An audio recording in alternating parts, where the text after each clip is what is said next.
The Black Anglo-Saxon. We here chopping it up. Today it's Donald Trump. Today is ICE. And the word of the day is continuation. Say it with me again. Continuation. Right? And so, unfortunately, we had a death by the hands of ICE agents. And I'm going to bring up the article that talks about what happened because I do want to share. And so this is from NPR, what we know one day after the killing of Renee Good by an ICE agent in Minneapolis, right? And so the killing of Renee Nicole Good by Immigration and Customs Enforcement officer inspired a vigil Wednesday night and is sparking protests in Minneapolis and elsewhere on Thursday, et cetera, et cetera. The protests today got really, really heated. I'm not going to touch on that part, but NPR identified the ICE agent who fired the gun as Jonathan Ross by cross-referencing court records with details about the officer released by Homeland Security, Christy Nome. Um, and you got Norm said that Wednesday's shooting occurred after protesters in Minneapolis harassed and impeded ICE agents and that the officer acted to protect himself and fellow officers. Sounds real familiar, but we gonna keep going. She alleged that Good's actions amounted to an act of domestic terrorism. Minnesota Attorney General Keith Ellison told NPR's Morning Edition that he disagrees with Noam's characterization of Good as a domestic terrorist. So, competing narratives quickly emerge. Minneapolis Mayor Jacob Frey and other local officials have dismissed Norm's versions of the events as political spin. Frey said of the self-defense explanation, having seen the video myself, I want to tell everybody that it's bull sneeze naive. This was a federal agent recklessly using power that resulted in somebody dying. Adding that he wants ICE units to leave. Minnesota Governor Tim Walz said he was angered by the killing, which he linked to President Trump's policy of sending ICE and other federal agents surging into cities. What we're seeing is the consequences of governance designed to generate fear, headlines, and conflict, Walz said. It's governing by reality TV, and today that recklessness cost someone their life. And that is very unfortunate. And Callison, who recorded a video of the incident, told NPR agents that gave Good conflicting orders. One agent told her to drive away while another told her to get out the SUV. And I am going to stop sharing there because all of this sounds so familiar because this is a continuation.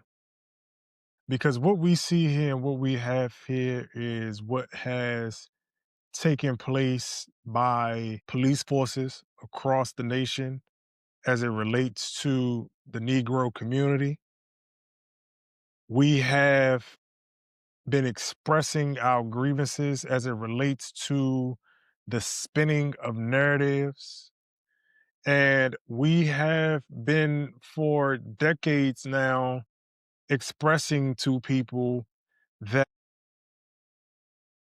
these situations have always been made and created to be hostile. I do want to say my condolences to the young lady who lost her life. It is unfortunate that she has lost her life, but I think it is very important that we have a conversation around the fact that if we're going to approach this conversation to be effective and to come to some solution, we are going to have to be clear-minded and be mature. So, first things first, Donald Trump ICE is a federal agency that has a legitimate position, a legitimate reason and a legitimate justification for existing. Tim Walz and all of these political figures and all of these NGOs and organizations that are blustering about, you know, getting rid of ICE in totality in the same way that we had these conversations around defund the police. This is a fool's errand. I do not want people to get sucked into that. We have to be very, very, very precise.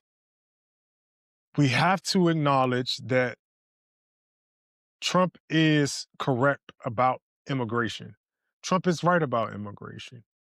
Immigration is a problem, has caused a number of problems, whether it be from the economic overload, whether it be to the housing, or whether it just be to the jamming of systems and services within a specific jurisdiction where immigrants have become a concentrated population. That is a true statement. Now, with that being said, acknowledging that the goal and the tactic is not to go on and scream to the top of our lungs to rid ourselves of ICE. It is the equivalent to trying to rid ourselves of police forces. That is not the way. The way is we have to concede in the sense that this entity exists, and we have to then push our legislative body, Congress, to act in a way that allows them to legislate and put barriers around the ability, the actions, the movements of said ICE. Is that a magic cure-all bullet? No, absolutely not. I'm not here to say that at all. Because as we know, we've had a series of, I forget the word that they even call it, but my bad, reforms when it comes to policing. And we see that that is not always the solution. But what you can't do is just say that you want to defund it, because what it allows is Trump and his minions to circumvent accountability. Because the reason that I said continuation is because, as I've said, in 2026, you have to figure out how something is a continuation in terms of whether it be policy, execution, or just the run of the mill, quote unquote, game that everybody loves to play, right? It is nothing new under the sun. So we have to be very, very, very strategic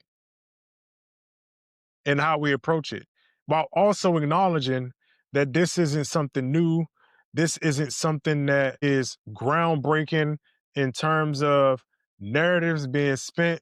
And the reason that I'm framing it this way and the reason that I'm having a conversation about this and not the actual events is because it is a series of redundancy.